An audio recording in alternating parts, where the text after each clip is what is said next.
You know Gray Bar for electrical parts, but there's one more thing you may not be thinking of us for that can help maximize your next project's total value. Our pre-project planning services are designed to help you win the bid, save on labor costs, and keep your installers productive across your entire build. The sooner you call us, the better. Because when we're there from the beginning, we can anticipate your needs and help you solve problems before they become problems. Yep, Gray Bar does that.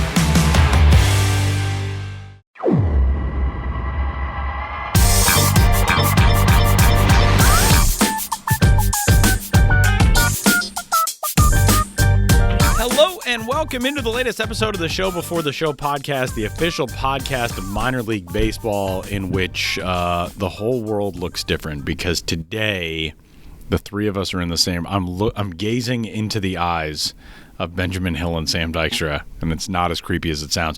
My name is Tyler Mon, and I am sitting in the Joe Morgan conference room along with my two near dear co-hosts and friends, Ben Hill and Sam Dykstra. We, rather than crowding around the microphone like some 1960s backup singers, I'm just going to hold the mic to each of you. So, Sam, I'm going to hold the mic to you first. Hello, how are you? Hi, Tyler. You are in person this week? You said like you're staring into our eyes. We stare into each other. Oh, yeah, I guess I probably should have clarified that. Yeah, but also somehow you're still glitching. I don't know how this is working. That's a regular thing. Zoom experience for me. I'm catching every third word, so we might have to check our connection in person. Every third word is what a lot of people would just prefer that they heard from me. Ben, what's going on, man? How are you? You're back from the road. Yeah, I'm back from the road. I got back on late Monday night after a long day of travel, and was thrown right into it Tuesday, Wednesday. Was able to take a day off Thursday, and here we are on Friday.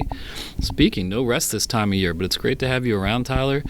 Yeah, when you said you were looking into my eyes, I'd made sure to make really good eye contact with you. I would say it's different than a Zoom, and I was kind of batting my eyelashes and raising them, kind of like Right. A little like I wouldn't like alluring. I was trying to be alluring. Yeah.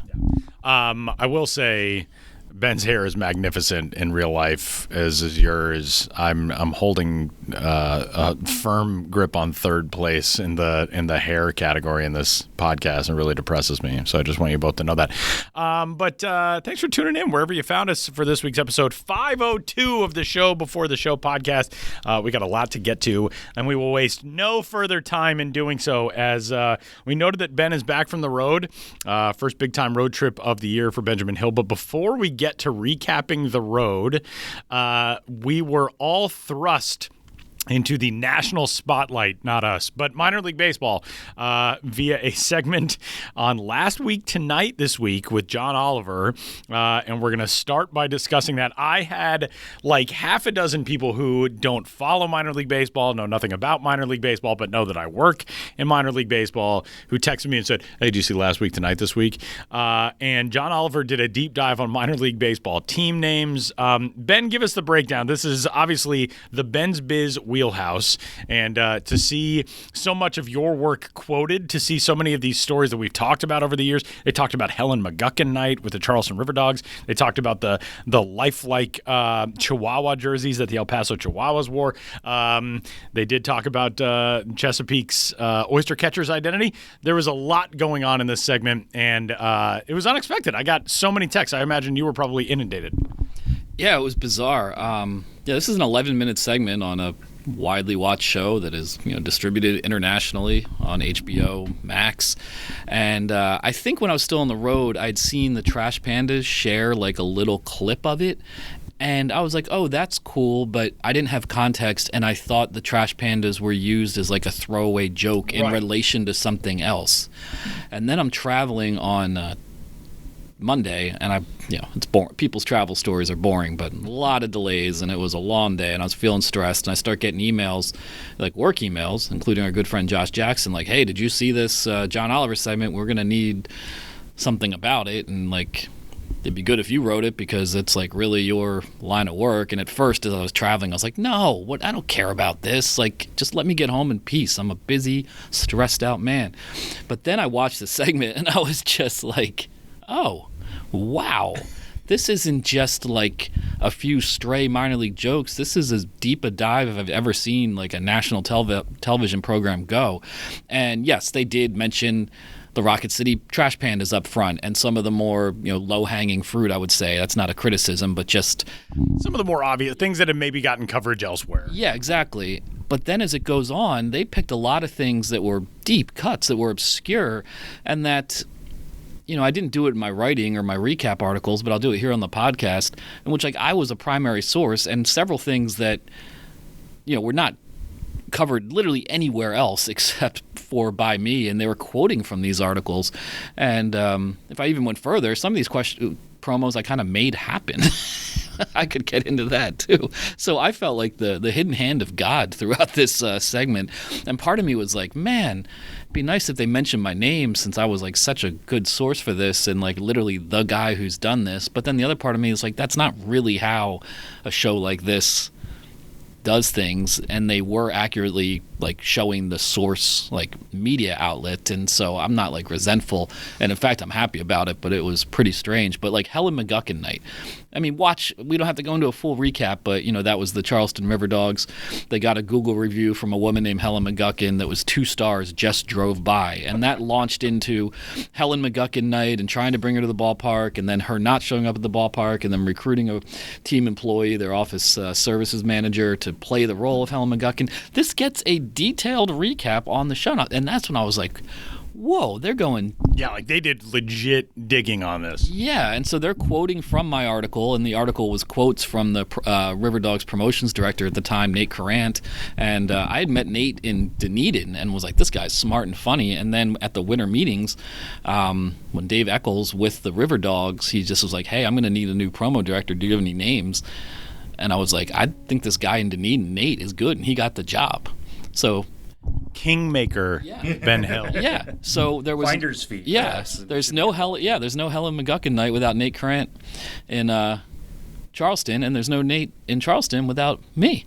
And then, of course, I was the one who wrote it up. So I'm just going to keep going. I mean, like, I was the one who made this happen. I mean, you're here to hear it first. Wait, you heard it here first, folks. Why can't I even speak? I mean, this is a lot of stuff we've talked about on the show. We dedicated like an entire episode to Helen McGuckin night, the Syracuse devices. We talked about that for a long time on this show. Yeah. It almost made me think, I mean, yeah, it's probably somebody who's a dedicated reader and did a ton of research, and that's what John Oliver's show is known for. Or somebody on that staff is a listener to the show. Who's tuned into this? Who's listening to this podcast? And if it's you and you're listening right now, please email us, podcast@milb.com. Last week, tonight, staff. Yeah. We'll have you on the show because we haven't talked about like how the segment ends. Yes. The segment ends with them legitimately pitching any minor league team that's out there. We will do your rebranding. Now, there are several caveats, like you have to agree to everything we do. You can't ask questions. We get final say so, and that's something that I'm sure lawyers are going to go through a million times over. I bet there were a lot of teams jumping at it just because this is major publicity, and we'll see if that ever comes about. But like, yeah, come on this show to talk about that process. If you are listening to this, there's no better way to do research for a segment than by listening to the show. Exactly. We also Ben's biz. We also do have to. We got to stick up for some of our minor league baseball family in this because at the end of the segment they called out some teams that they said had somewhat boring identities, and they threw out the Pawtucket Red Sox, the Iowa Cubs, the Worcester Red Sox, the Iowa Cubs, the Pawtucket. They called out a team from 5 years ago. The Iowa Cubs, the St. Paul Saints, those teams, the Buffalo Bisons. The Bisons are an incredible old identity that dates back to the early part of the 1900s. Those teams do incredible work, and we love them, and we have to defend them. We defend their honor on the Show Before the Show podcast. But, Ben, this was... obviously came out of nowhere for all of us, but this was like a very cool thing. And we were talking before we started recording how many people reached out to us who came across it by seeing Last Week Tonight and now are having these discussions like, oh man, have you seen this team? Are you looking at it? And it's cool because it does it lifts all boats in that sense.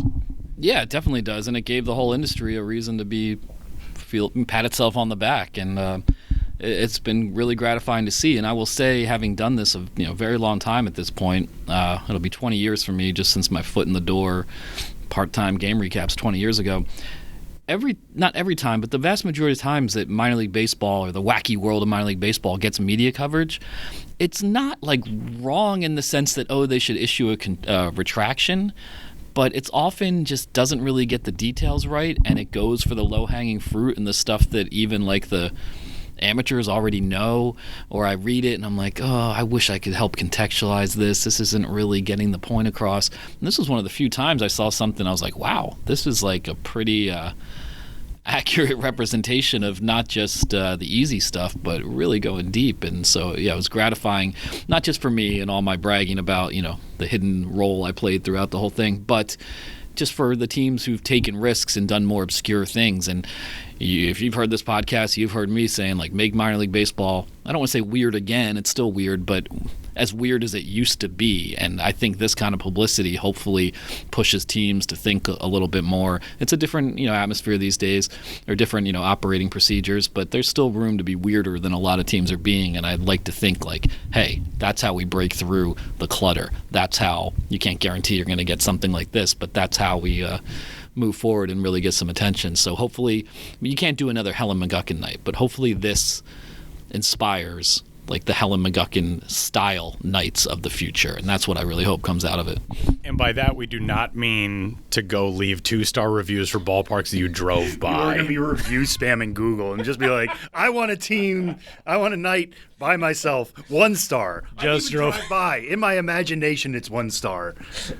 Just drove by, 2 stars. Well, it's funny because I pulled up my Helen McGuckin article in the wake of seeing this segment, and they highlighted some really funny quotes from it, but there's more funny stuff in that article, one of which was they had between-inning contests throughout the night in which they shared other of Helen McGuckin's reviews and then would have the contestant guess how many stars she gave it, like the local food line. It was like her review was the apples were shiny, and the contestant accurately guessed 4 stars and won the game. You know, and like all these little details.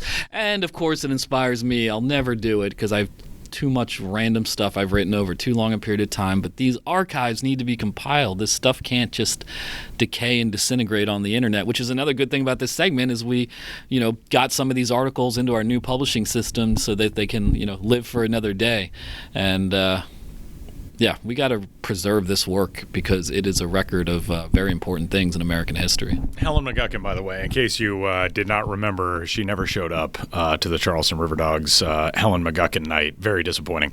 And there was a whole story beyond that. But great segment. It is not yet up on YouTube or anywhere else. I believe with Last Week Tonight, they post everything a following week. So coming up next week, you can check and see if that minor league baseball team segment with John Oliver is up online. And you can and check it out if you haven't as of yet. But seriously, if you are a member of the Last Week Tonight staff and you're just a big old fan of the Show Before the Show podcast, I think you need to. It is now your duty to tell us all via email, podcast@milb.com. And with that, we will pivot. Although I will say that the swing that John Oliver put out at the end of that segment. He grabs a baseball bat, he's pitching the whole thing, takes a swing at the end of a segment. John Oliver, famously British, among the most British people you could ever conceive of.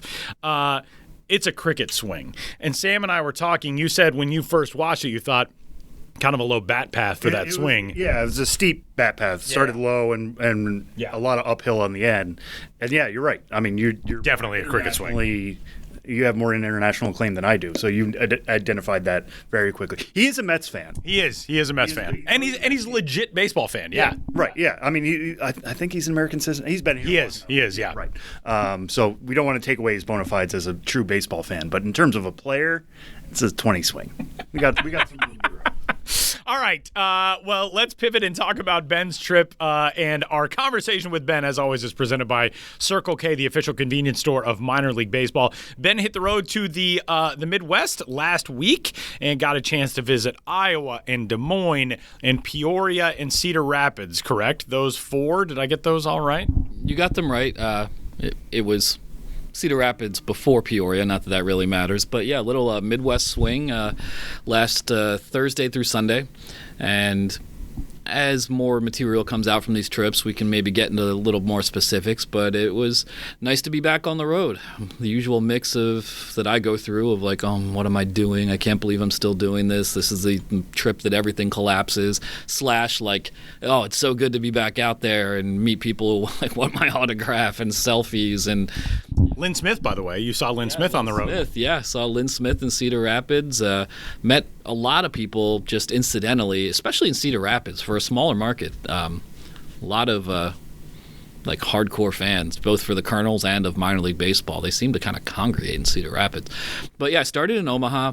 It was, as I mentioned prior to the trip, it was May 1st, and it was Take Me Out to the Ball Game. Meow, a cat. Take Me Out to the Ball Game, where you can bring cats. It was a fun promotion. I think, especially now that we're trying to get more video, I was a little disappointed, and this isn't a criticism of anyone or anything, but I was expecting at least a couple fans who were just like total eccentrics, who like dressed up their cats and wore the same outfits or just were total goofballs. And it was just mostly very normal seeming people, often kind of young couples, just sitting on the berm with the cat in the carrier. And, I walked up to some and said, hey, hi, I think we might cover this promotion and just tell us who you are and what the cat's name is. But so all these people were very nice, but it was just so... They weren't weird cat people. I was looking for some weirdness that I thought might arise from the night that really wasn't there. It was more just a pleasant, low-key game with a few cats on the berm. I feel like does that strike at preconceived notion that we all have of cat people? It might. I don't anymore. I like cats. I'm not anti-cat in any way. I love cats. I should say, like, as somebody who's dating a cat person, I think cats are great. Cats are great. Taz, you're great if you're listening to this show. Yeah, Taz. Brittany's cat. Taz. I'm sure you're amazing. Yeah. I sort of wish that I had a cat just like show up to the house. Like I would like to have a cat. A neighborhood cat. Yeah, like a neighborhood cat. But I don't think I would go to the effort of like I have to go adopt a cat. I already have 2 dogs. It seems like like I'm choosing the stress if I go out to get a cat. But if a cat just showed up, I think it'd be very fun. So maybe we have this idea of the cat people and that did not bear itself out, if you will. Yes, I think that's the case. But yeah, I'm a cat person. I had 2 cats for a lot of years, RIP to both of them, and I consider myself a cat person. So yeah, I'm a member of that tribe, but I felt that some of the more fringe members of the tribe might be out in a memorable way, and that was not the case. But still, fun to be back in Omaha. Good to catch up with some people. Hadn't been there for 10 years. And then, went on to Des Moines. It was kind of a wet Friday night, And I thought they had a good crowd, given the circumstances, that it was still kind of wet and rainy about an hour before gates opened. I hadn't been there for about 10 years. It was halfway to Halloween night, pretty low-key promotion. But that was just one of those nights, and I just give the team a lot of credit here, just helped point me towards, different people to talk to throughout the evening. And it was one of those nights that I was just bam, bam, bam, bam, that just talking to this person, talking to that person. One person I spoke with, we'll get to, be an interview on the show. But I did a unique interview, and I might mess up his last name, Dylan, Heuer, Hauer. Yeah. Hauer. Yeah, and he is the team's longtime photographer, and he's deaf. And he has worked... he runs his own baseball camps for deaf kids, at the ballpark, and he has worked to create deaf awareness promotions with the sign language jerseys. And so I did a interesting interview with him where he got, I believe it was his wife, on the phone on a video call. And so I would ask a question, his wife would hear it on the video call, do the sign language so Dylan could see it, then he'd respond in sign language, and then it would be translated to me through the call. So it was an interesting way to do the interview, and the work that Dylan is doing is great. And just an example of the kind of cool story. I don't want to say you can only get on the road, because you could get that off the road, but it means a lot more when you're face-to-face and you can have experiences like that. Then, the aforementioned Cedar Rapids Colonels, Veterans Memorial Stadium. I hadn't been there for a while. It's part of this larger, Cedar Rapids sports complex. That ballpark's a real throwback. I feel like when we use the term throwback now, we think about, wooden grandstands and something built, during the WPA era, in the Great Depression. But throwback can also mean a smaller market minor league stadium built 25 years ago. Yeah, I know. It's crazy to think of it, but, That's really the case. And just their history displays. There's just this like kind of, and I mean this in a great way, like it's just a sort of mom and pop vibe to the whole place. They still accept cash. A riot of local ads everywhere. Not that you don't see that elsewhere, but it just felt more like local, low-key, community-connected, that just made me happy to be back in Cedar Rapids and to experience all of that. I spoke with John, their longtime bat boy for 25 years. He has autism, and he has a promotion or a giveaway figurine coming up later in the season. So I might hold my story till the giveaway figurine. But he's holding his rally banana in the figurine because that for him was a Family Guy reference with the peanut butter jelly time. Peanut butter jelly time. So somehow that was brought to the game. He had this like stuffed banana, and if the Colonels were losing going into the bottom of the ninth, the camera goes on him, and he's got his banana, and he's like rallying the crowd. And he's also a bat boy for University of Iowa and just like a big part of the team. And people were telling me that he can be really blunt with the players, like you got to hit better, or your pitch is like and almost no one can do that, but like John the bat boy can, and that was kind of a funny element of it too. And then Peoria to close it out. Again, been about 10 years since I've been there.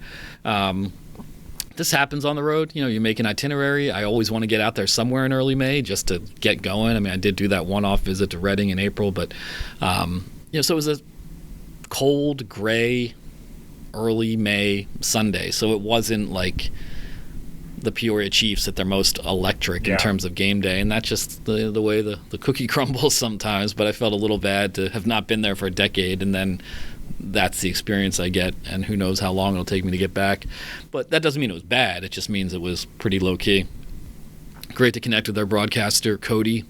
Is it Cody Schindler? Or Shinlin? But Cody, big gregarious Midwestern guy who said, "You betcha," unironically. Really helpful when I first got there. Had my designated eater, guy named Josh, a local teacher. He came prepared. He was wearing the pork tenderloins hat, and of course we got a pork tenderloin at the ballpark. Cedar Rapids, by the way. Yeah, Cody Schindler. Thank you, Sam. Cedar Rapids, by the way, does not have a pork tenderloin anymore.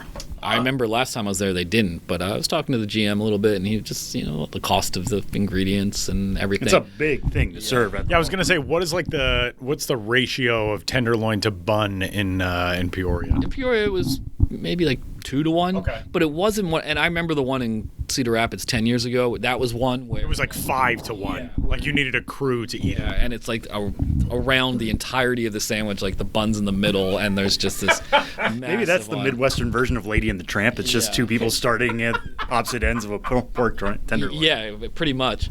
But Cedar Rapids had some really interesting stuff. They had a specialty dog. They just called the Colonel's dog, and I guess Colonel's is a good name, not just because it's their team name, but Colonel, corns. There's corn processing plants all around the town. Some of the largest in the country. But it was the Colonel's dog, and it was like a corn sauce, kind of like a more like Mexican street corn style, like all over it. Elote. Yeah, elote with cilantro on it, and that was good. They also had a banh mi dog, or banh mi brat, with the that sounds amazing, pickled vegetables all over it, and it was so 2 real solid items there, and. Yeah, this is maybe something we should bring up after the show. But we'll just say here, I was talking to Josh, my designated eater, Josh Ebert, my designated eater in Peoria, and he said, "Hey, Pat Venditti says hello." Yeah. What? Yeah.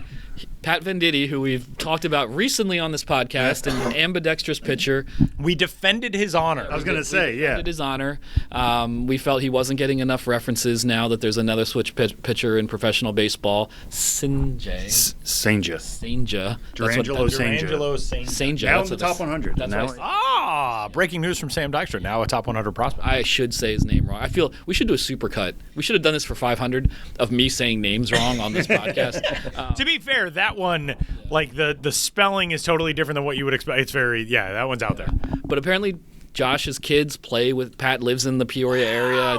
Josh's kids play with Pat's kids. Josh told Pat that he was going to be a designated eater, and then Pat's like, "Oh yeah, I remember him because I wrote multiple stories on Pat back in the day, and I told Josh, like, can you just pass along my email, say like, hey, or pass along some contact info. I want to follow up on that because we want to get Pat Venditti on this podcast. Yes, absolutely we do. And we shouldn't act like he's some white whale. We can probably get Pat Venditti on this podcast. He's not Tim Lincecum. He hasn't vanished from the planet. Yeah, but that was just one of those cool random things you can't account for on the road. My designated eater says Pat Venditti says hello. So that was a great little element of Sunday. And yeah, it was a Sunday afternoon game, but there weren't any night flights I could quite make to get home that night. And then, traveled all day Monday. Spent a lot of time in the Peoria airport. Was kicking myself that I didn't just drive to Chicago, live and learn. Shouldn't have gotten a connecting flight. Found out about John Oliver while I was traveling. Spent all the next day writing about John Oliver. Spent all the next day writing Crooked Numbers, which we can get into next week. And took yesterday off, and now here we are today. The beautiful Tyler Maughan in town. Yeah, beautiful. I don't think even my wife would go that far. Your wife should start saying you're beautiful. Yeah. Yeah, Beth. Do you want us to start texting you every week just to say, just a reminder? Just a reminder. Yeah. Don't We'll forget. CC your wife on these texts. Yeah, we should just text Beth, like, did you tell Tyler he's beautiful today? If there's one thing we know about Tyler Maughan, very low on the self-confidence scale when it comes to looks. He started this podcast by talking about how bad his hair was. Yeah, this is something I need. Well, you guys, I'm going to pass along Beth's number The fact that to you're both of you. dissociating about your looks by talking about Tyler Maughan. There's a whole segment we could get into. There's a lot of. If we could have therapy for the three of us as an episode of this show, you're the only mentally healthy one. I feel like Sam Dykstra. I vary things. Well, it's. Neither of you will ever find. Yeah, he's either the healthiest or the least healthy. Yeah, that's true. That is true. That could go either way. Yeah. I couldn't possibly comment. All right, Ben. Well, great stuff obviously up on the site from the road trip, but you also have a conversation from the road trip that we're going to go to right now. Tee it up for us. Yeah, I was glad this came about because over the offseason, Sam and I were talking incidentally, and we didn't follow up on this, and maybe we can continue with it, but we said, there's not too many newspaper beat writers for minor league teams. Yeah. Which used to be an extremely regular thing. Right. And, we don't have time for it, but it speaks to the larger, if not collapse, but decimation. Of local journalism, and no beat writers for most minor league teams is indicative of just not having local journalism resources. And it is sad because when I go to these ballparks and you see these framed newspapers from when the ballpark opened 20 years ago, and you see all the newspaper coverage. Okay, so maybe that would still get the kind of coverage, but the day in and day out coverage often doesn't happen in the local media. So this is all a long setup to say that there are still some out there, including with the Des Moines Register, Tommy Birch. And I knew Tommy, not really knew him, but knew of him, and we maybe interacted on Twitter, and he introduced himself, and I said, Tommy, let's talk. And I just wanted to highlight the role, career, job of a minor league baseball team beat reporter. So I talked to Tommy Birch at Principal Park before the game on May 2nd, and it was a good conversation. We're Tommy Birch fans around here, and I think we're going to hear some Tommy Birch. Did you want to get into, Sam, to more about Tommy Birch? Or are you going to save that for later? I'll save that for after the interview. Let's get into the interview, and I'll explain just how good Tommy is at his job.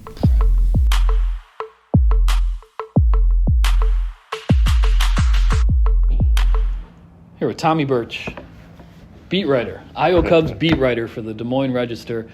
We were talking earlier, and kind of part of a dying breed, someone who covers a minor league team on the beat. We love to see it. We love to support it.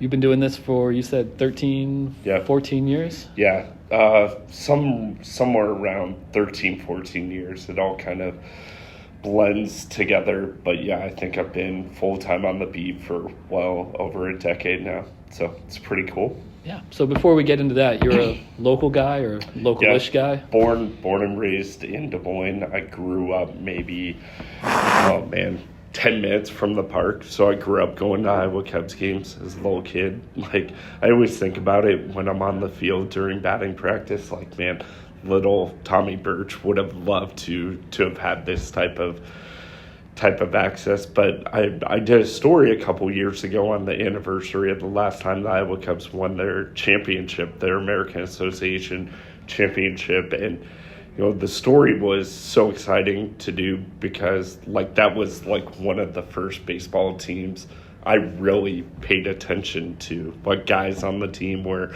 I would come to the park, try to get autographs, I would keep score. And the night that they won the championship, the final game was on television in our market, and I remember my parents letting me stay up past bedtime to watch the game.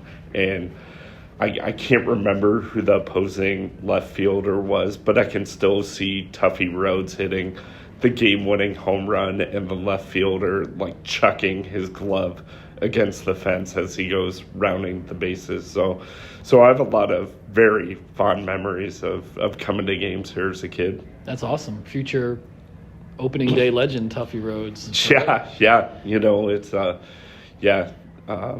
It's so many guys on that. The funny thing too is my first favorite baseball player was actually Matt Wahlbeck. He played for the Iowa Cubs. And what ended up being my first favorite major league team was the Minnesota Twins. Well, Matt Wahlbeck and Willie Banks ended up getting traded, and Matt Wahlbeck goes to the Twins. I remember going to a Twins game and seeing Matt Wahlbeck, and I'm like, oh my God, that's my guy. I remember watching him play in Des Moines, and when I was doing the anniversary story, I told Wahlbeck, I go, yeah, it's probably a little unprofessional, but when I was a little kid, man, I was a huge Matt Wahlbeck fan, and he was like, man, I'm happy to know there was a big Matt Wahlbeck fan out there. So yeah, it was a lot of great memories. And growing up in Des Moines, I remember going to Iowa Cub games when Mark Pryor, Kerry Wood, those guys would do rehab outings here. And I actually sat in the stands next to Kerry Wood a couple of times when he was coming up through the minor leagues, when pitchers would sit in the stands and chart during games. And I remember sitting next to Kerry Wood during a couple games in the stands. I'm like, yeah, I wonder if that guy's going to be any good. So, yeah, some fun memories. Yeah, and then what was your evolution from local boy fan to getting into sports journalism and then covering this team? Yeah, so I actually kind of fell into journalism. I was going to go to Ellsworth Community College to play baseball. I moved up to Iowa Falls, and I was like, man, this sucks. I don't want to live in Iowa Falls. I transferred to DMAC on the first day of school, and one of the few classes that was open was a journalism class. So I ended up just getting into journalism, and I covered high school sports. I covered college sports for the Des Moines Register. And about 15 years ago, we wanted Randy Peterson, our main Iowa Cubs beat reporter, who had covered the team for maybe 25, 30 years, possibly longer. He's actually who the press box is named after now, the Randy Peterson press box. They wanted Randy to focus on Iowa State sports more. And they wanted somebody else to cover the Iowa Cubs. I raised my hand hey, I've been going to games. I filled in a couple of times. When Darwin Barney rehabbed here, stuff like that. And I was like, hey, I would love to do it. And they tossed me on the beat, and they haven't gotten rid of me since. Nice. So what's a typical day on the beat? Is it Sure. Game recaps mostly, or feature stories, or how are you finding ways to cover the team on a day in, day out basis? Yeah, it's definitely changed over the last couple of years. When I first started, it was game stories all the time, and now it's more features, news, stuff like that. I'm at every game live tweeting and following the news, but I always get here before batting practice, hang out kind of on the field, get to know the guys, chat with people, just kind of looking for stories. Obviously, when it comes to a team like this, there are so many big prospects. You got the top 6 or 7 prospects in the Cubs system that are here, so there are so many different stories to follow in terms of how those guys are doing, And then, some of my favorite stories are actually guys that are not some of the biggest prospects. Over the years, my favorite story that I always tell is a couple years ago, there was an Iowa Cubs reliever named Blake Cooper. He ended up not getting to the big leagues, but I remember he seemed like a tremendously fascinating dude. I'd always heard hey, on the road, he always Google Maps and looks at different places to go fishing. I was like, oh, it'd be a really cool story to spend some time with Blake and possibly go fishing somewhere in Des Moines. So I go up to Blake and I'm like, hey, what's your go-to spot? Where do you fish in Des Moines? And he goes, well, I've got a little creek right outside my camper that I live in. And I'm like, whoa, tell me about this. And turns out he was living in a camper with his wife out at Adventureland, which is a theme park right outside of Des Moines. Yeah. So that was one of my favorite stories, and a lot of those are my favorite stories. Where we get so caught up, and rightfully so. That's what people care about are the prospects. But I love those guys that bounce around the minors for a long time and have those cool stories, and guys that play in the minor leagues for 8, 9, 10 years and then eventually get to the big leagues too. But so those are a lot of the stories I'm trying to find now, as opposed to just daily coverage. Yeah, and obviously, I've seen it in the 15 years I've been traveling to minor league Sure. stadiums. Not that there were a ton of beat writers 15 years ago, but it's just been a decline since, and in parallel to the decline of local newspapers, and obviously a very sad development in a lot of ways. So what do you think has been able to make it work here in Des Moines with the paper you write for and your coverage that keeps it going? Because it's so great to see. I think part of it is I have a passion for this. I love covering the Iowa Cubs. I'm a big baseball fan and grew up around the game. I understand the game. I've played it for a long time, but and then I have tremendous support from my editors too, who understand there are some really good stories to be told here. There's some news value, and we want to tell those stories. I think a big thing is where they see so many, especially here, you see so many guys that end up going to the big leagues playing in Chicago, and you're kind of like, okay, they were spending a substantial amount of time in Des Moines. Why wouldn't we want to tell those stories? Why wouldn't we want people to get to know who they are and why people are coming to the park and stuff like that? So it helps I have a strong support system in that aspect. And then, I think I have a good understanding to what the fans want to read when it comes to, like I said, how the top prospects are doing, whether really well, struggling, whatever it may be, and then finding those other stories that they just can't get anywhere else. It's a tough time for not just newspapers, but TV, other sorts of media too, where so many people just don't have the time to come out to Principal Park or a minor league stadium near you and get out and tell those stories, because it is challenging to find those stories, but that takes a ton of time to develop the relationships, get to know the people. And that's part of the reason why, even though I'm not writing every day like I used to, where I was writing a game story every day, I'm writing 3 or 4 different times a week, but I'm usually trying to find a big Sunday story. But I'm here every day, to get to know the guys and study what's taking place with the team too.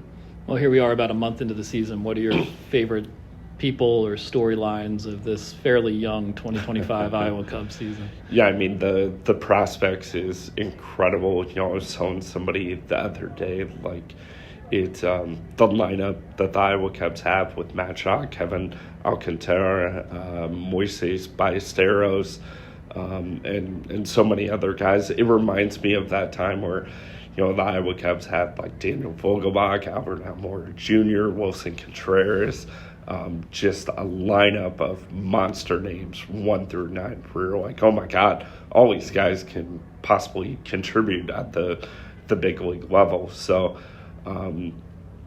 that's been a lot of fun to follow. But I've gotten to tell some really cool stories already about like the rise of Cade Horton, kind of, the backstory of James Triantos, Rachel Fulton, the Iowa Cubs hitting coach, her rise through baseball, and I've got some other cool stuff coming. So, what's funny is like when I grew up, when I was when I first got in this industry, I was always like, I want to cover MLB someday. I want to be a beat reporter for, covering this team or that team, whatever. I was like a player that, wanted to go to the big leagues. But now that I've spent like 10 years in the minor leagues, like I absolutely love it. If I had an opportunity to go cover a big league team now, I'm not sure I would take it, because the access that I get here, the behind the scenes stories and the things I get to experience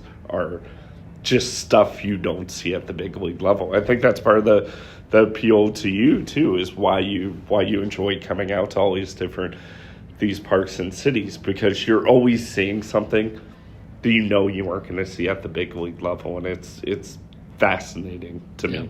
100%. I don't want to have anything to do with the major leagues professionally. It's minor league baseball for life.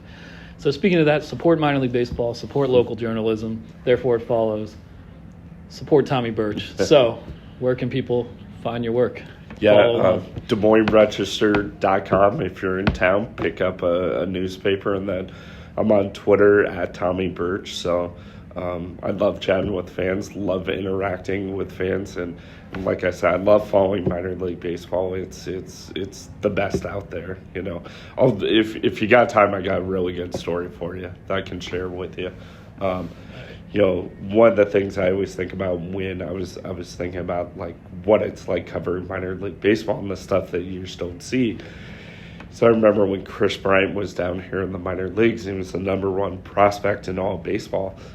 He had the Iowa Cubs had jersey auction night, like a Wild Turkey Federation night, and Chris, you could bet on a jersey. If you won the bid, you could meet the player, get an autograph and photograph after the game with the person. And that night, Chris rolled his ankle, ended up having to go to the hospital. The fan that won the bid got to come back to the park a day or two later, meet him. And I remember the fan, I can't remember the amount they said, but it was something like, they told Chris Bryant, I'll give you $500, I'll give you $1,000, I'll write a check right now to your favorite, to your charity, if you go in the locker room and give me a bat. And Chris kind of looked at him stunned, like, okay. And he agrees to do it. And I'm walking into the clubhouse with Chris to go talk to Iowa manager Marty Peavy, and Chris goes, I don't have a charity yet. He's 20, 21, 22 years old, 23.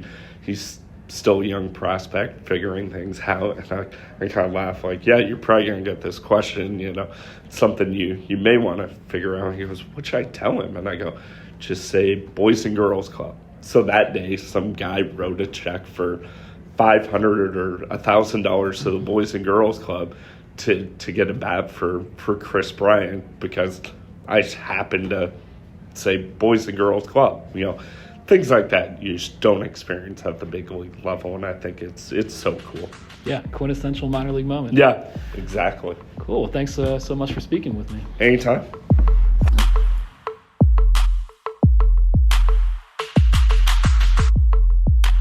Does it ever feel like you're a marketing professional just speaking into the void?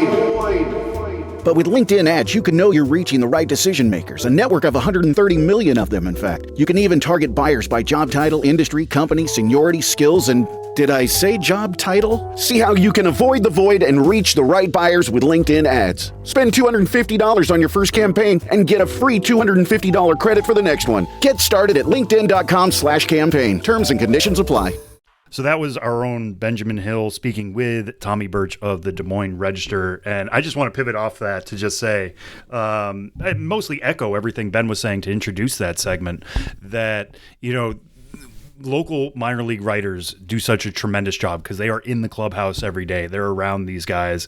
One of my favorite stories is Katie Morrison O'Day, who is somebody I grew up with. We went to high school, middle school. Her dad was my sister's soccer coach alongside my dad, who was the assistant coach of the team. She now works for Mass Live, covers the Worcester Red Sox.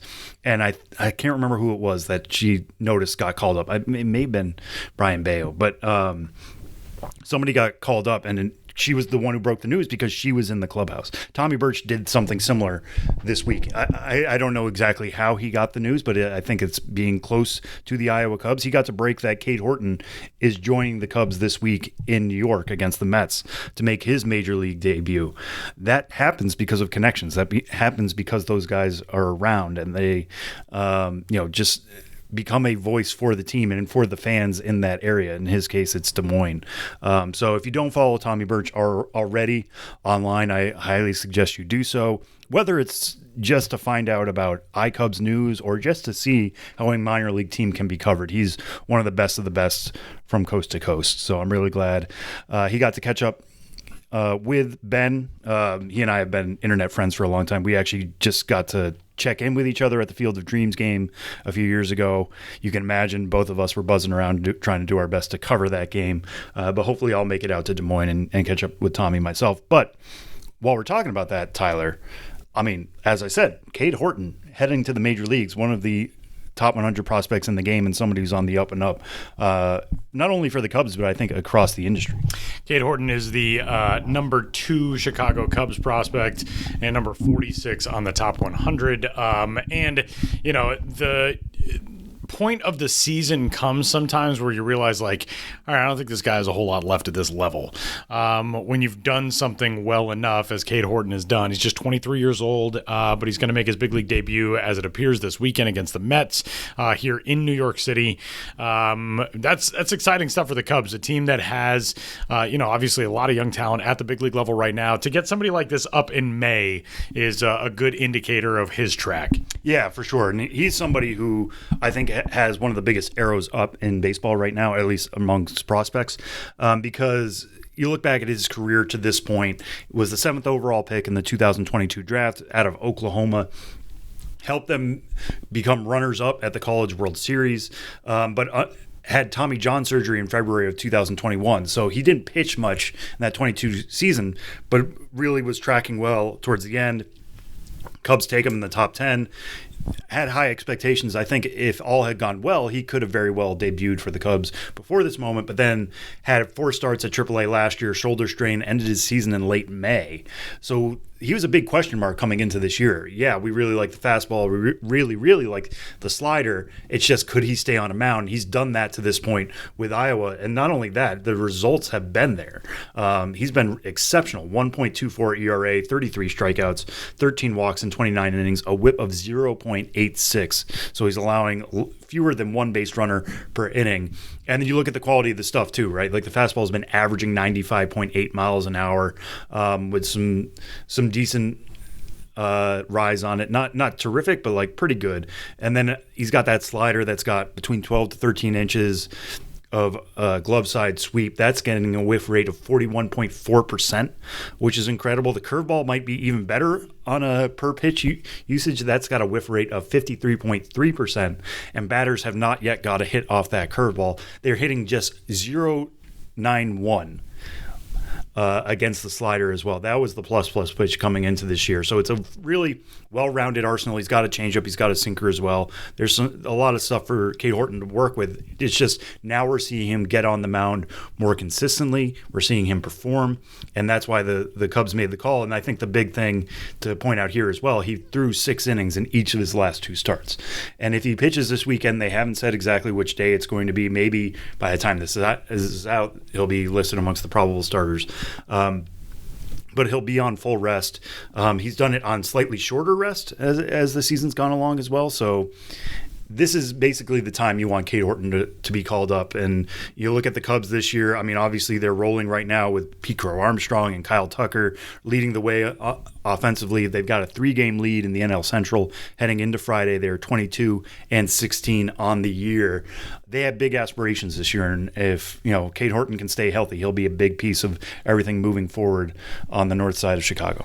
All right, Sam. Well, from one pitching prospect in a National League system making a jump to another, Andrew Painter, who, if you might recall, was my wild off-the-wall prediction for 2025 that he would throw the last pitch of the 2025 Major League season. He has made the jump in the Philadelphia Phillies organization to AAA Lehigh Valley, a guy who we were super excited to see, in the big leagues potentially 3 years ago, has been derailed by injury, but this season has gotten started strong and now is with the AAA club at Lehigh Valley. And, theoretically, a couple good outings there, and we could see him in Philadelphia sometime soon.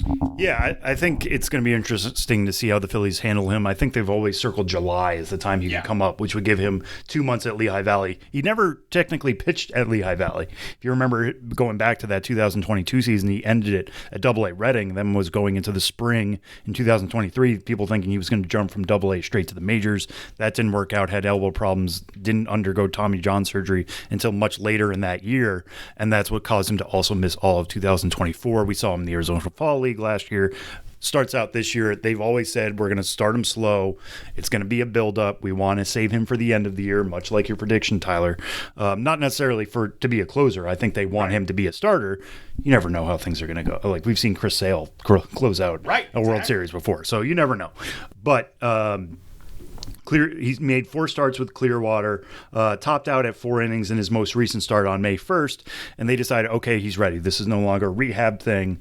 We like the stuff. We want him to get to AAA. And that was a real test for him, I got to say, on Thursday night, going up against Worcester.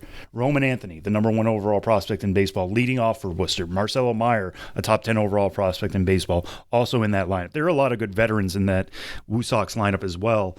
And Andrew Painter, as far as it goes right now, passing the test. 3 scoreless innings, only gave up 1 hit, did walk 3 in those 3 innings, including 1 walk to Roman Anthony, but struck out 5. And again, let's turn to the quality of the stuff. Fastball averaged 96 miles an hour. He has that cutter/slider that's in the upper 80s. That got some whiffs. The curveball was there.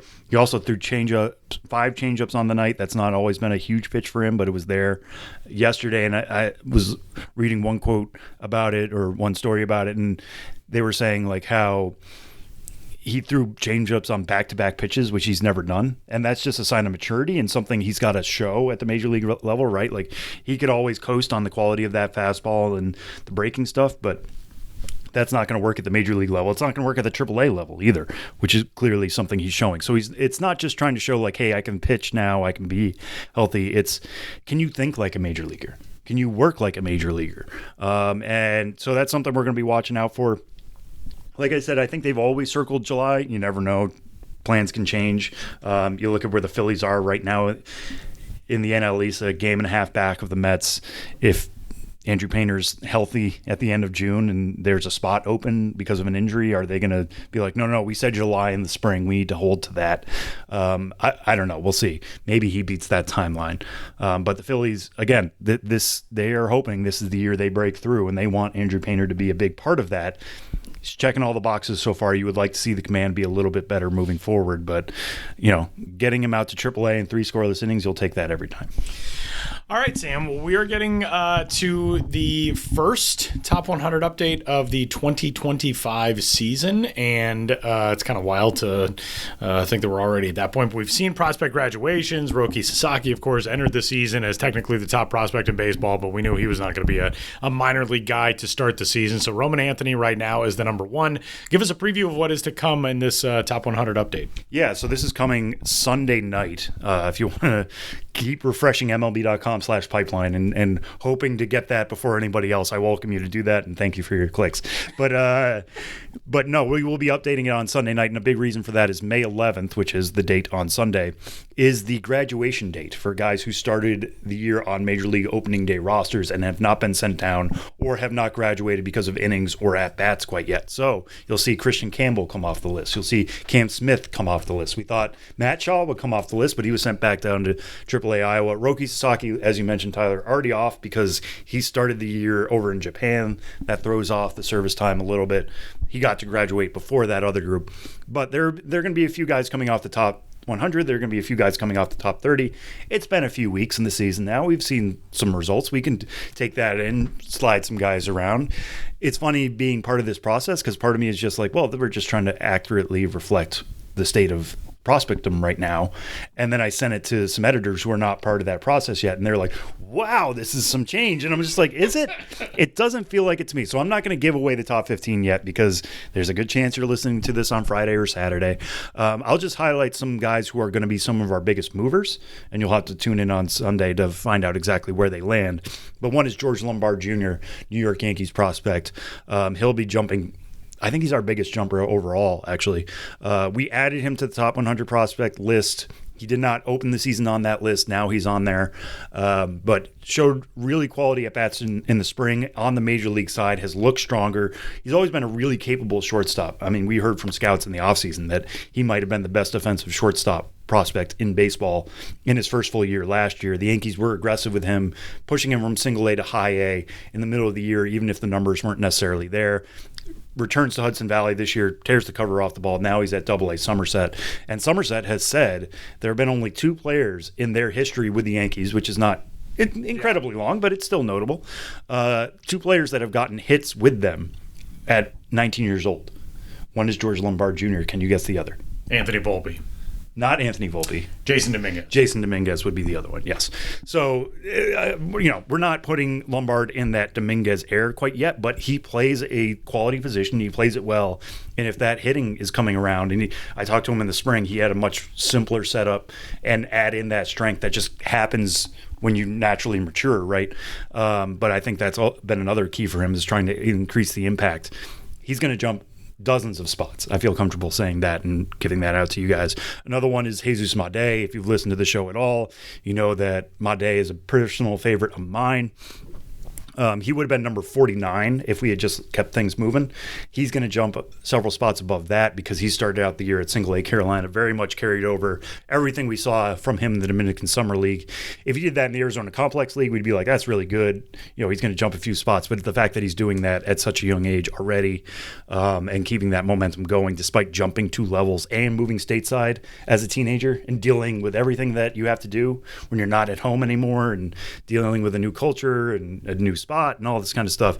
It's been amazing to see Jesus Made take off like he has. And one other one I'll throw out there is Zaire Hope with the Los Angeles Dodgers. Somebody I really liked coming out of the Arizona Fall League last year. Can be a really strong runner in center field. He's got a really strong lower half, can hit for power, shows a pretty good approach. But it was a limited sample size last year at Single A Rancho Cucamonga because of injuries. Showed out pretty well in the AFL last year, has kept that going with Great Lakes, got off to an exceptional start at high A's, cooled off a little bit, but again, all the pieces are there for him to be potentially a 5-tool star for the Dodgers. So he'll be jumping several spots. No, I'm not going to reveal who's number 1. I thought about it. I'm not going to do it.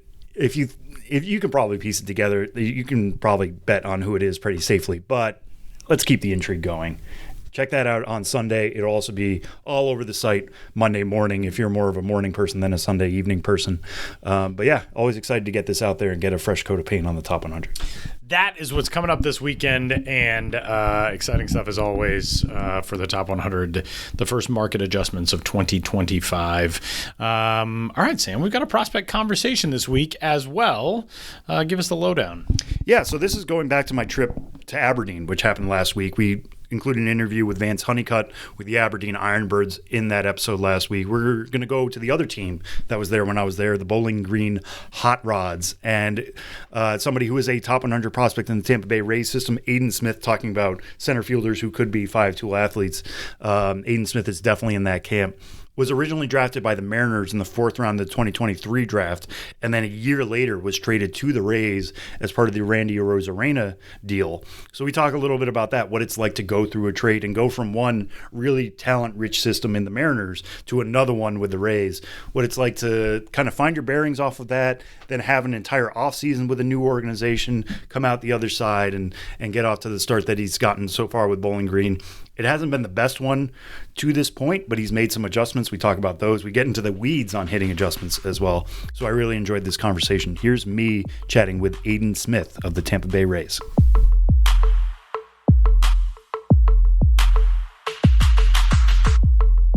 I mean, speaking of hitting that homer yesterday, 3-hit performance. We're kind of at the part of the season now where it is still small samples territory, but everybody's adjusting to everybody. How do you feel like you've adjusted to high A as being your first taste of it in the first couple of weeks? I think I've adjusted really well. It's obviously different than low A. I mean, competition's better, the arms are better, the stuff's better. So, we got a little bit of time to adjust, and now I feel like I'm starting to hit stride and really feeling well in the box. So, yeah. What adjustments have you made to feel as good as you're feeling now? I think it's a lot about timing, just getting on time for those high-velocity fastballs and then being able to adjust to anything else that they throw. And then, some minor, mechanics would be, just my hands, pushing them out a little more. So it gives me a little more space to move. But other than that, it's just been timing, really. Mm-hmm. Yeah, and when you talk about moving the hands like that, is that based off video work, something you were identifying there, or is it a feel thing? A little bit of both. I would say more video because it's easier to see the move in video, obviously. Mm-hmm. I mean, it has to feel good, but you want the video to match with how you feel. And so if I can get my hands out, it puts me in the best position, make the best move, so then obviously it's going to feel good. Right. How often are you making tweaks like that in the middle of the season?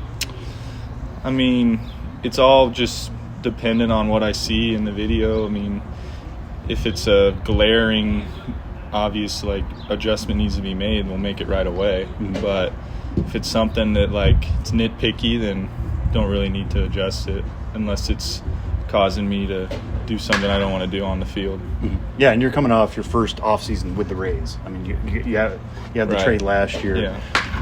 How is this off season different than the one with the Mariners? I'd say a big difference is they actually came out to Texas and they met all my trainers, basically my team I have out there. And so now we have that relationship between my team and the Rays. So it's everyone's on the same page. Everyone's with the common goal of getting me where I want to be, which is big leagues. And when you have that, it's really powerful because you have all of those brains, all of those minds, great baseball knowledge into one. And so you get that, and I get to be able to take advantage of that, which is truly special. Mm-hmm. Yeah, who came out? It was Will Bradley, our hitting coordinator. Okay. And so he watched me hit with my guy down there, Brandon Sherrard, who I've been with since I was 12 years old. So me and him are really close, and it was great to introduce Will to him and then show Will kind of how we go through things in an off season and get his input. And he loved it, and I loved having him out there, so it was great. Yeah, and when you have that combination coming together, what is the Rays brand of hitting? How were they able to put their stamp on that? It's individual to the hitter, really. There's no one size fit all mold. It's they identify what you're good at, and they try to build on that, and they don't want to change everything you're doing because at the end of the day you're the hitter and you have to go out there and perform, and they believe in what I have, and I'm thankful for that and grateful. So yeah, and I was talking to the Rays this spring about it. It's your first spring with them, and they said they were impressed by your off-season regimen and how regimented it was. How would you describe what that is? I mean, it's basic to me, but it's just 5 days a week lifting and then hitting after I lift. But I think what's special is that I hit and I lift in the same spot, and I have my team there watching me hit and lift. So the strength guys watch me hit, and it's okay, if he has a deficiency somewhere, that's somewhere we can work in the weight room, and they can see it right away. And then hitting wise, I mean, I don't know, I just kind of do what I do, Yeah, right. So yeah, when you were talking about they play to your strengths as they're getting to know you, what have they identified as your strength, and what have you tried to show them? This is what I'm at my best. gap-to-gap power, and then being able to use my legs on the bases and whatnot, stretching singles into doubles, turning a single into a double by stealing a base, however it may be, just doing that, yeah. Mm-hmm. Yeah, and what was the moment like when you found out about the trade? You were with Modesto at the time. Yeah, it was honestly surreal. Like, I didn't think something like that would happen to me that early, but when it did, I was just kind of just rolling with it. I would compare it a lot to like moving schools, you know. So you're comfortable with your people, you have your friends, your buddies, your coaches, you're all comfortable with them, and then all of a sudden you're traded, and now you're making those relationships again with new people. But the Rays org is amazing, and I love all the staff, all the guys are great dudes, so it was really a easy process for me to kind of transform and to be an Ray, you know. Yeah, and how you mentioned it's like changing schools, but that's still like a kind of a mad scramble, right? Going from Modesto to Charleston, literally coast to coast. Mm-hmm. What were those first couple days like? I mean, different, obviously. I mean, I didn't know anybody, so it was kind of like, you know, learning the ropes of the Rays, new org, and meeting new people, pitchers, hitters, all that, kind of seeing how they do their pregame, you know, just learning, just taking in everything that I was seeing and adjusting to that. It was easy for me because they made it easy, and, you know, everyone's super nice, so it wasn't like a difficult transition for me. It was just more like the more time I spent, the more comfortable I felt, and then as I kept going, it was natural. Mm-hmm. Yeah, and as you learned more about them, what was the most eye-opening thing you learned? I would say just like the amount of like investment they have into you as like a prospect or a minor leaguer. Like it's special because they truly do care about getting you to the big leagues and you playing for them one day. Mm-hmm. Did you have any conversations with the Rays ahead of the draft even? Like, were they interested that early? So, no, I actually never. I think I might have talked to their area scout one time, maybe, but no, really never. So that was surprising to me because, once again, I didn't think I was going to be traded. I had no idea. And then something like that happens, and it opens your eyes because you're like, wow, literally everyone is watching all the time. Yeah. You never know. And the thing that you hear a lot about the Rays is they're really good at pro scouting and identifying guys and acquiring them. You know, in those conversations, I mean, have they said, hey, this is what we like most about you? Yeah, I mean, obviously if you trade for someone like Randy, I mean, you wanna get someone back in return, me, Brody, and Ty Cummins, who are going to benefit your org later on. So, I mean, yeah, they told me that they liked the way I hit they like the way I play in general, and so that's good to hear. That's reassuring because it gives me some confidence knowing that the org likes what I'm doing already. And so if I can just build on that, listen to what they say, then I mean, sky's the limit, I hope. Mm-hmm. Yeah, and you moved around defensively a decent amount last year. You've been playing all center field, I think, this year? Couple right field. Yeah. But what is it like when you are moving around that earlier in your career compared to just focusing as much as you can on center? I mean, it's learning. You're adding tools in your bag, so you're not just a center fielder. You can play any of those spots, which is important because you never know when it's my time to be to the big leagues, whenever that may be. There might be an all-star in center field ahead of me, and so then I'm like, okay, well, I'll just go to right field because I'm comfortable there and I played there enough that I feel like I can play a good right field or left field, for that matter. So I think it's important just to play as many positions as you can because it gives you flexibility. Yeah, and obviously these are the only two systems you've known so far, but the Mariners and the Rays, two of the most loaded in the minor leagues. What is just the competitive nature like as being such a young prospect going through those two pipelines? It's great. I mean, you get that, you know, you want to compete against your friends and all that, but once again, you're still teammates. So it's cool because you get to see super good players like I played with Colt Emerson, Lázaro Montes, Ty Pete, Johnny Farmelo. So, like, I'm used to playing with those big-time prospects, and I think it's great because it just raises that level of competition even higher. And, you know, everyone's rooting for each other, and when you're really good, you get to root a lot. So it's pretty fun. Yeah, and as you were getting to learn more about the Rays system and playing alongside guys this year in spring training, who did you gravitate towards to either learn from or know, like, these are guys I'm going to be coming up with? Carson Williams, Xavier Isaac, Chandler. I know he's doing amazing right now in the big leagues. Super happy for him, and kind of just learning the ropes from them because, like you said, they're the big guys for the Rays, and it's cool to just learn from them and see how they go about their business, because they're the big dogs and you want to be a big dog. So that's, you want to learn from them, take as much as you can in from them. And I've talked to Carson a bunch, so that was fun. Yeah, and what have you learned most from Carson? Because I feel like that group is each brings something different to the table. Mm-hmm. X is such a good big power guy. Yeah. Chandler's such a big speed guy. Carson's a defensive guy. Mm-hmm. What have you picked up from each of them? It wasn't even anything about like baseball. It's more like just like playing hard, going about your business like a pro is the best way I could put it. So whether that be your early work, you're getting your treatment, whatever it may be, you just want to be able to say that you've done everything you can to put your body and yourself in the best position to perform. And I think that's what I've learned the most from them, is because they're always trying to get better in aspects other than baseball. Obviously baseball as well, but whether it be off the field or whatever it is, they're always trying to become a better person or whatever it may be. Yeah, and this is more of a logistical thing, but you being from Texas, you played in California, you played in South Carolina, you're now playing for Bowling Green. You've moved around the country a lot. Oh, yeah. What have you just learned from these first for a year plus, really? That I like the hot weather. For sure. I mean, Texas kid, I've always played in the heat, and so coming here to BG, obviously the first couple of weeks were a little chilly, and you got to learn to play through that. And that's part of the learning experience is, when you go play and then those northern teams in the early season in the big leagues, it's going to be cold. Right. And you still Boston, have to New perform. York, that kind of yeah, thing, Minnesota, whatever it may be. You Right. still got to perform. And, I mean, but I have learned that I do like the heat a little more than the cold. So it's a good thing Montgomery and Durham. You just can keep moving further south. For sure. I get that. And just going back to what you were talking about with your hands, I mean, just walk me through that a little bit more. Like, what are they doing differently now than what they were? So before, they're more behind, like, my helmet. I'd say, like, my right ear. Okay. And what happens when I do that is they get real, like, I would always say almost, like, stuck behind my head. And so it causes that first move to be out instead of, like, towards the baseball, if that makes sense. So there's no space for them to go forward. The first move when they're behind my head is they have to go out and then forward.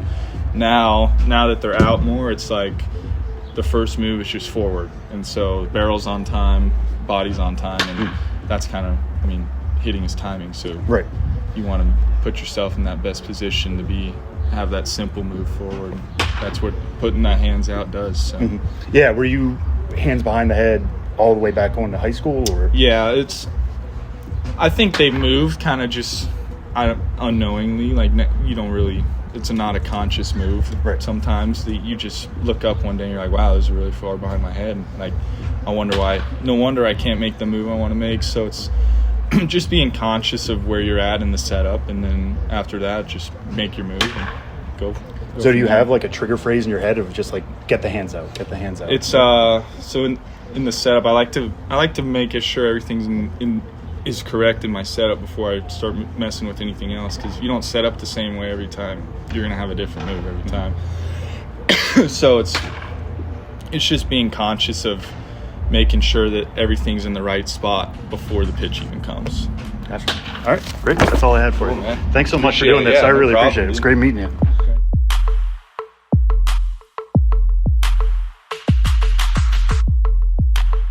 Our final segment on episode 502 of the show before the show today. Huge thanks to our guests, and more importantly, a huge thanks to Sam Dykstra and Benjamin Hill for telling me that I'm beautiful.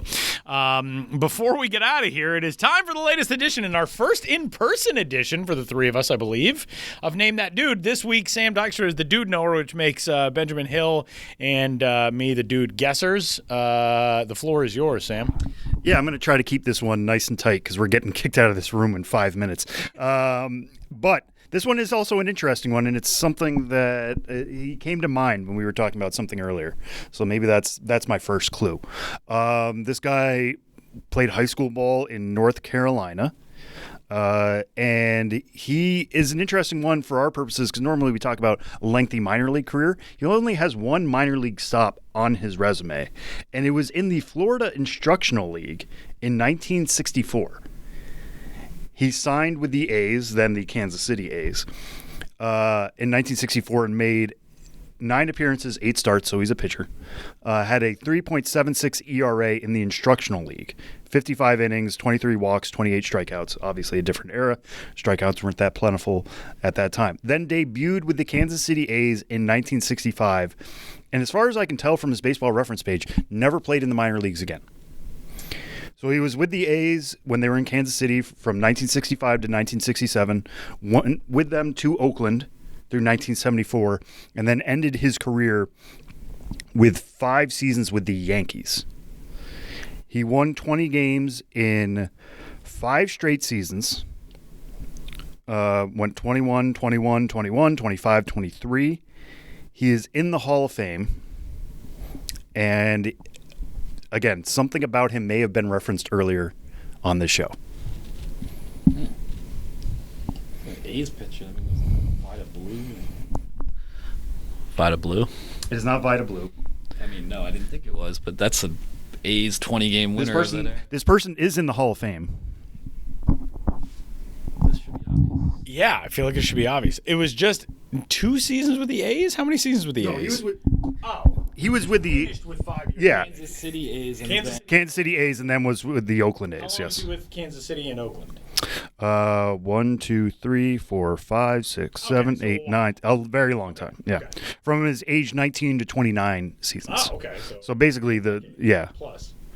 he had one really good season with the Yankees. Catfish Hunter. That Catfish Hunter? Catfish Hunter is correct. Because when you were like, I was hoping there would be some cat people out there with some fun, doing some fun stuff for me out, take me out to the ball game. Also, John Oliver referenced the New Hampshire Fisher Cats, catfish. It's not at all the same, but Maybe that's also what placed it in my brain. I was just trying to think of like cat puns for what baseball loving cat people could name their cats. I was thinking Feline Hernandez, and then Catfish Hunter was just sitting there. So I'm like, how else can I make this joke later? Name that dude. That's what it's there for. Eddie Purry.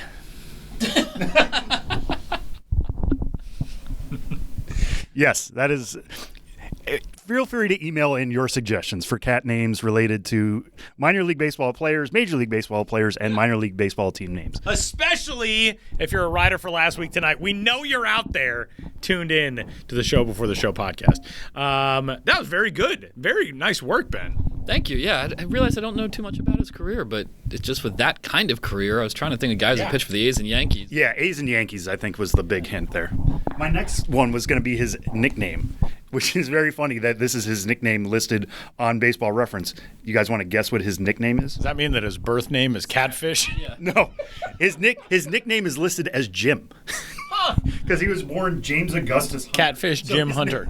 He's Catfish Hunter, whose nickname is, as he was occasionally called, Jim. I just want to say that if my middle name was Augustus, I think I'd go by that. Augustus is very cool. I had like a great-grandfather named Angus, and I'm trying to convince my wife, if we ever have a kid, can Angus be in? I don't even care if it's a girl. Can we throw Angus in there? Angus Mond is very, very strong. Very, right? It sounds very cool. Well, hopefully in addition to that, she'll keep telling me that I'm beautiful, as you two did on this week's episode of the Show Before the Show. Catfish Hunter, a legend, a Hall of Famer, and now an illustrious member of the Name That Dude crowd. This was fun, fellas, as always. Sam Dykstra, Benjamin Hill, the two greatest guys in minor league baseball. And for all of us here at MILB.com, MLB Pipeline, the Show Before the Show podcast, my name is Tyler Mon. Thanks for tuning in. Last Week Tonight, John Oliver, please email us, podcast@MILB.com. We'll catch you next week.